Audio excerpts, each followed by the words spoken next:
La troisième chose qu'il faut faire pour avoir un bon référencement de votre site web, c'est d'ajouter ce qu'on appelle un fil d'Ariane. Donc, qu'est-ce qu'un fil d'Ariane?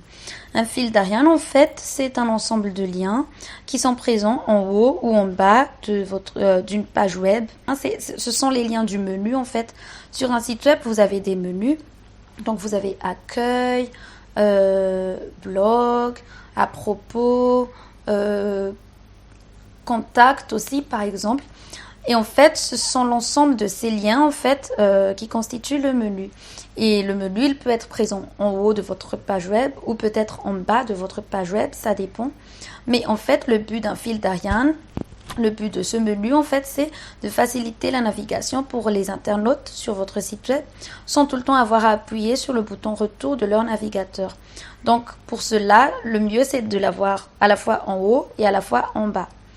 Mais ça, c'est l'objectif. Le deuxième objectif, c'est aussi de donner au moteur de recherche un indice supplémentaire sur l'arborescence de votre site web.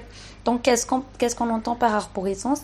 L'arborescence, en fait, c'est la structure de votre site.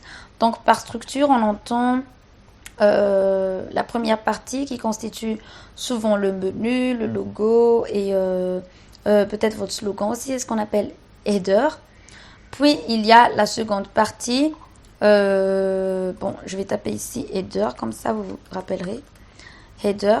Puis il y a la seconde partie qui constitue en fait le corps de votre site web, c'est body. Donc tout le corps de votre site web, de votre page web plutôt. Il y a peut-être des extraits d'articles, il y a des images, il y a des liens, il y a des présentations de différents produits, des promotions, des services, etc.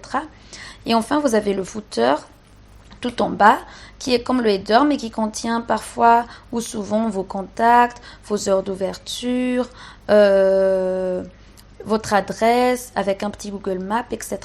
Donc, ça permet en fait justement de facilement vous indexer sur Google. Donc, le fil d'Ariane, en fait, il fait partie des critères de l'algorithme de Google.